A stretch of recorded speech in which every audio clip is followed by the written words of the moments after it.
आज का हमारा ग्रामर का टॉपिक है क्रिया विशेषण।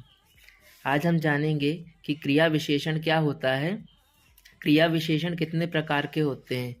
तो सबसे पहले हम डेफिनेशन में आते हैं कि क्रिया विशेषण, आखिर क्रिया विशेषण होता क्या है।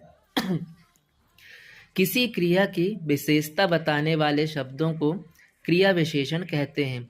यानी कि कोई यदि एक्शन हो रहा है तो उस एक्शन की विशेषता बताने वाले शब्दों को क्रिया विशेषण कहा जाता है।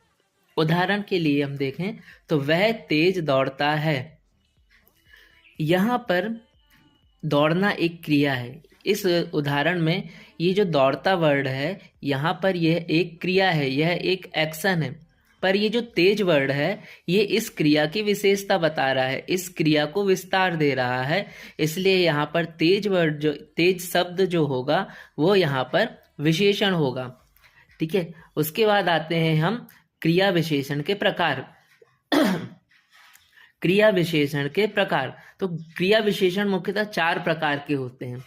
पहला होता है स्थानवाचक क्रिया विशेषण, दूसरा है कालवाचक क्रिया विशेषण, तीसरा है रीतिवाचक क्रिया विशेषण, चौथा है परिमाणवाचक क्रिया विशेषण। तो सबसे पहले हम आते हैं स्थानवाचक क्रिया विशेषण में। तो स्थानवाचक क्रिया विशेषण में जब क्रिया किसी स्थान में होने का, किसी पर्टिकुलर स्थान में होने का बोध होता है, ये जैसे कि कोई क्रिया है किसी पर्टिकुलर स्थान पे ही हो रही है, वहां पर किसी स्थान का बोध हो रहा है, तो वहां पर स्थानवाचक क्रिया विशेषण आता है। यहाँ पर कहाँ का उत्तर दिया जाता है, यानी कि यह काम कहाँ हो रहा है। तो यदि हम क्वेश्चन बनाते हैं, उसका प्रश्न बनाते हैं, तो प्रश्न में कहाँ की आवृत्ति हो रही हो, तो वहां पर स्थानवाचक क्रिया विशेषण आता है। उदाहरण के लिए, वह यहाँ आया, वह कल बाजार जाएगा।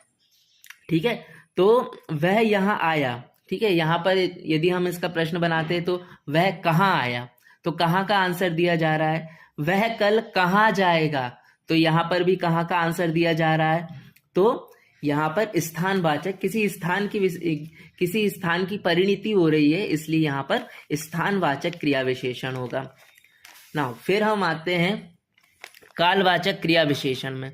तो यहाँ पर किसी काल यानी किसी समय का बोध होता है, वहां पर कालवाचक क्रिया विशेषण होता है। यानी कि क्रिया किस समय होगी,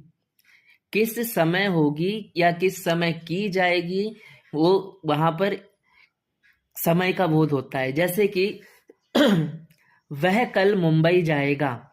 ठीक है। वह